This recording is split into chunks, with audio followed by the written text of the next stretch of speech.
सभु वक़्त सां थींदो आहे।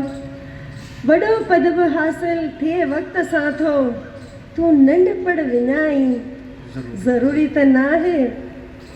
ऐं लुचाईअ सां हासिल ज़माने में दौलत, करे सुख तूं पाई ज़रूरी त न आहे। भई सभिनीनि जो दाइरो वधंदो वेंदो त नवां यार नवां दोस्त बि ठहंदा, ऐं नवां यार ठाहिणु बुराई का न आहे, पर पुराणा भुलाई ज़रूरी त न आहे। ऐं जीअं त सभिनी खे ख़बर आहे, हिते मां पंहिंजो तखल्लुस शाइर पंहिंजो हिकु उपनाम लिखंदा आहिनि न, तखल्लुस सरिता।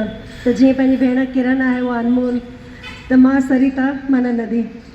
फिकी मुश्क सरिता जे चहिरे ते आणण, फिकी मुश्क सरिता जे चहिरे ते आणण, तूं नाणो वहाई ज़रूरी त न आहे, तूं नाणो वहाई ज़रूरी त न आहे।